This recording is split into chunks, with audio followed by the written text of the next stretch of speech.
Hello, boys and girls. Hello. Today, we're going to be doing a review for Sonic 3. Oh, yeah. Oh, yeah. Sonic 3. And not only a review for Sonic 3, but a review for Alamo Drafthouse.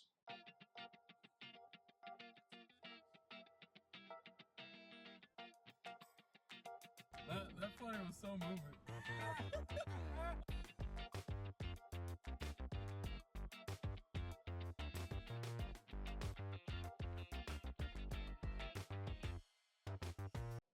Alright.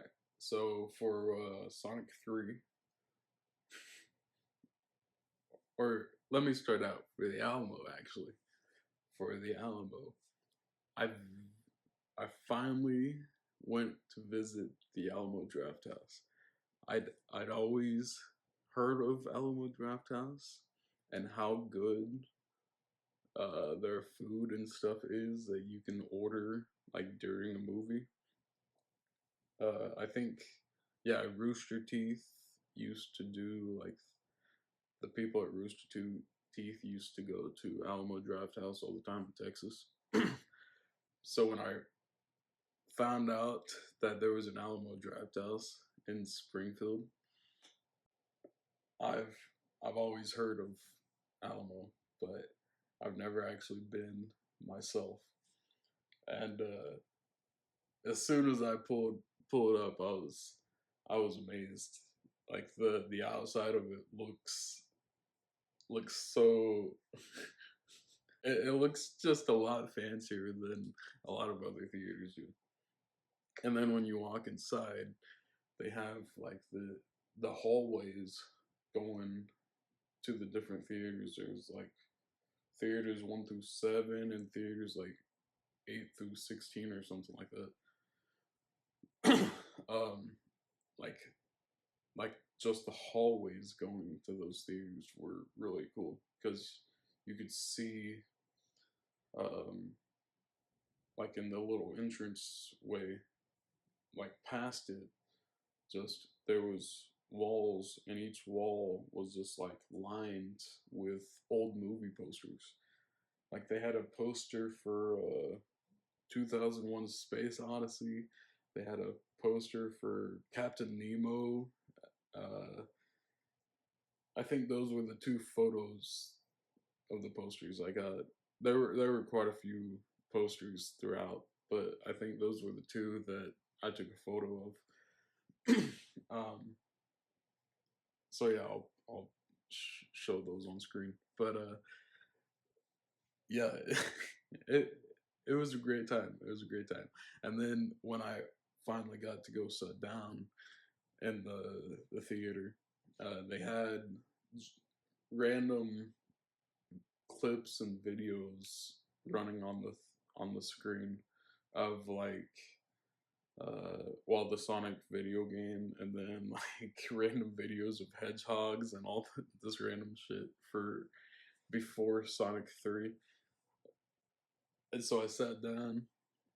I saw there was a menu at the table, so I started looking through the menu, and I I decided to get some chicken tenders, which I didn't get a photo of that because they came after the movie had already started. So I didn't get a photo of the chicken tenders or the fries, but they were fucking delicious. They uh they kind of were like, well, they were hand breaded, home homemade chicken.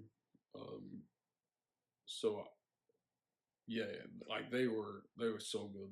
They were so good. And they came with like homemade or home style gravy, which was even better. Getting to dip my chicken tenders and fries in some homemade gravy. Man, the Alamo is mm, so good. Such a good experience. And not only did I get some food, but I knew going in that they had some shakes. Well, I thought I was just going to get like a cookie shake or something that I had seen online. But then I started looking at the menu, and they had I assume it was for Elf because they were re-showing Elf at the theater this weekend for Christmas. So I assume that this was inspired by Elf, but it was Papa Elf's peppermint schnapps shake. They had one that was just a peppermint shake, um, but then they had Papa Elf's peppermint schnapps shake, and man, let's just say I was a little faded in that theater. I was I was feeling pretty good. I was feeling pretty good. Oh yeah, Sonic 3 was was just as good of an experience as Alamo Drafthouse. Sonic 3 um, definitely meant for gamers. Now there are some moments in the first and second one. Well, the first one I don't really like Jim Carrey in as much. I think he I think he progresses better throughout the movies, and the second and third one, like he gets a lot more just goofy and comical with it. So I think it makes the character fit a lot more, and but yeah, there are moments in the other movies that like are definitely meant for gamers to be able to point out and be like, oh, that's from the game and that's from the game, like Sonic skiing down the mountain in Sonic 2, or like in this movie, there's a moment where Sonic and Shadow like cross paths in their speed and do like their little poses. Uh, I forget what game that comes from, but I'll have a photo of it on screen of what I'm talking about, of the pose I'm talking about. I'm pretty sure it might have been like Sonic Legends or something. I don't know. I've only played one Sonic game. Actually, I don't even know if I have that Sonic game anymore. Let me check. But I'm pretty sure I used to have Sonic and the Legend of the Ten Rings. Is that the name of that game? I think that's the name of that game. The one for the Wii. That's the only Sonic game that I've owned and played. Well, I didn't see it down there, so my mom must have got rid of it at a garage sale at some point. That's how I've lost most of my games, like my DS and GameCube games. Or not GameCube, Game Boy games. I lost quite a few of my games for both the Game Boy Color and Game Boy Advanced and my DS. So there's probably a few Wii games that got thrown in the mix too that I lost over the years. But yeah, I didn't see it down there. But I'm pretty sure the Sonic game that I played was Legend of the Ten Rings. Might be a different name than that. I don't know. I'll throw it up on screen so you guys know what I'm talking about. But that's one Sonic game that I've played. Uh, but I've watched quite a bit of gameplay of Sonic and stuff on YouTube, so I know like the majority of the characters that show up, or I know like the basic plot of the storyline to some of the games, not all of them, but anyway, like there are some really cool moments in these movies that are definitely meant for the Sonic fans to be able to point out and be like, "Oh, that's from that moment of the game." Um, I did that. I did that quite a bit, and I hope they stick with that for the Minecraft movie and for like the Mario movies coming out. in the future, because I didn't really.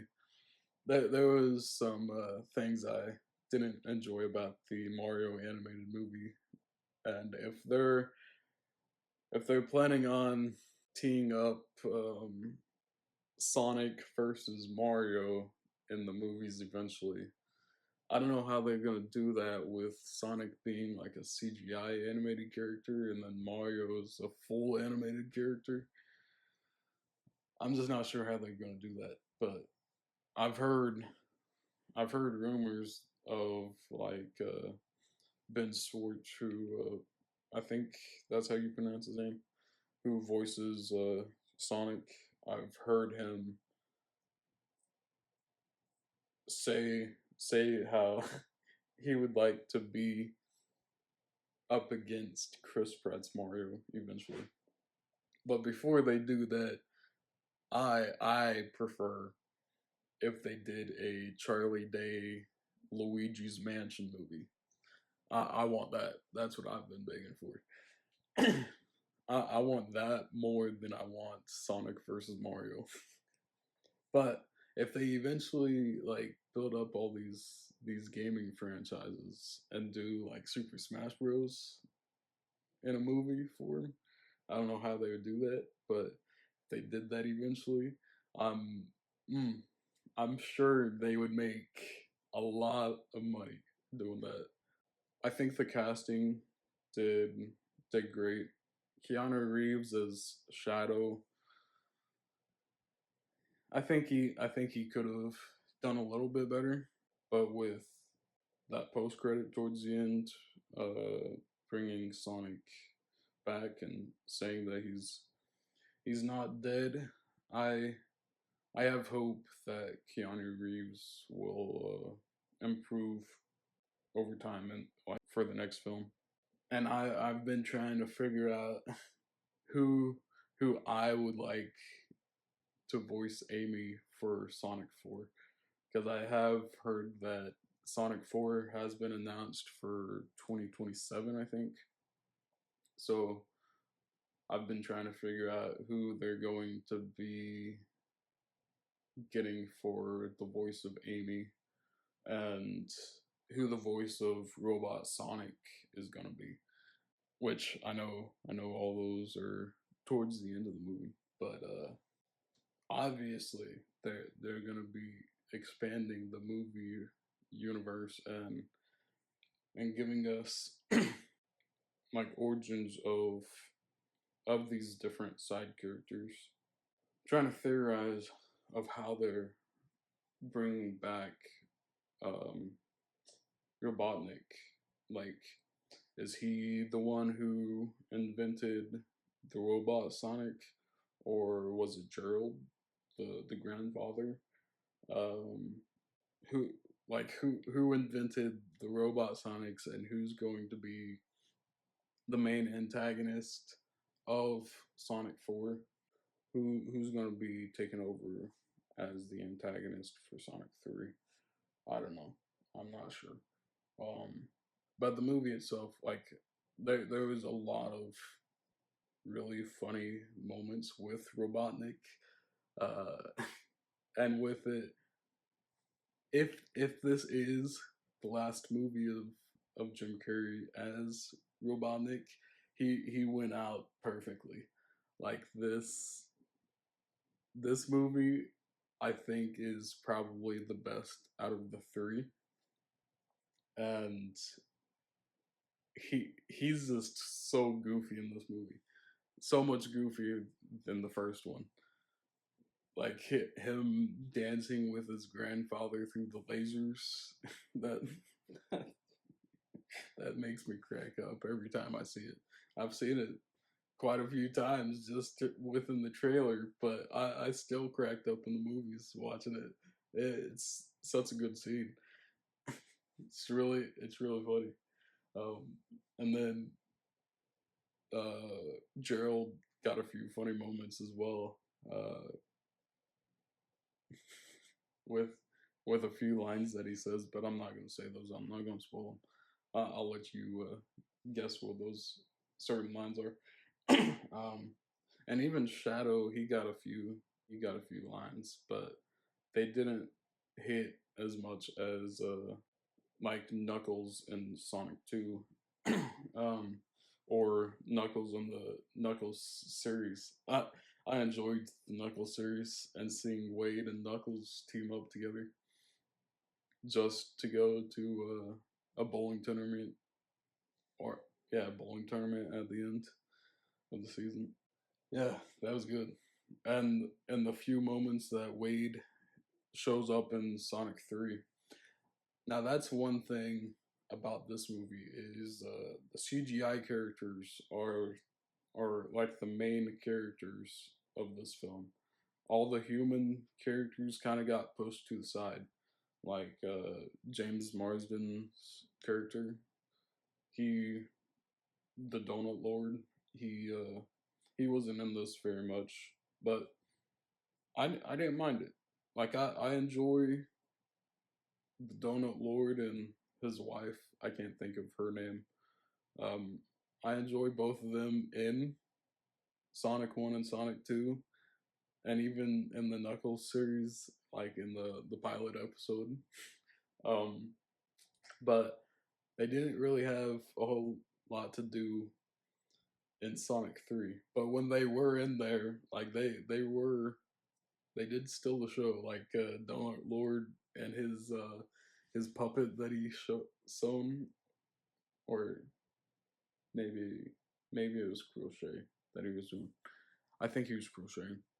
um, yeah, but like them and all their many hobbies that they were just getting bored of doing because they were missing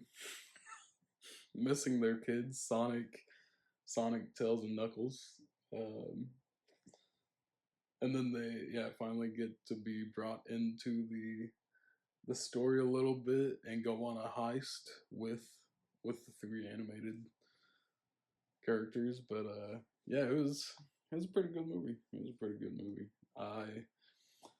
I didn't mind them shoving the human characters to the side a little bit for this one, and it just being the three main CGI characters fighting up against Shadow, or just being Sonic fighting against Shadow. I wish there was more of that actually. I wish we would have gotten a little bit longer fighting sequences between Sonic and Shadow.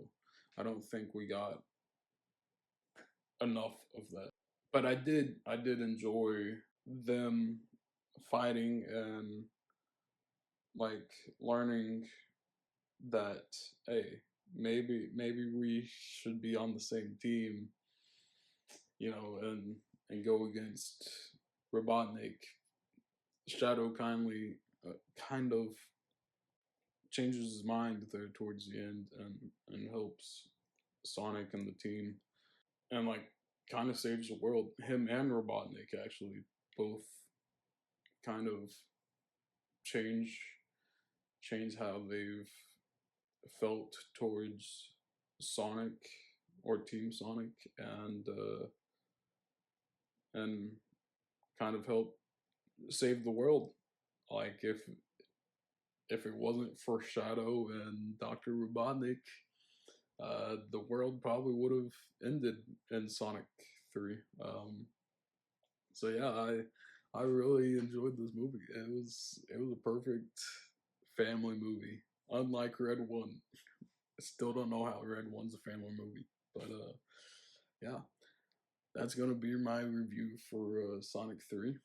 I definitely recommend watching it in theaters. I may go back and watch it in IMAX if it shows up in the IMAX. I decided to watch it in the Alamo Drafthouse because Mufasa was the one that was in IMAX this weekend, which I did go watch after Sonic 3. So I will be doing a review for Mufasa here afterwards. But yeah, Sonic 3 was a great movie. I'd probably rate it like I don't know. I'll give it like an 8.5.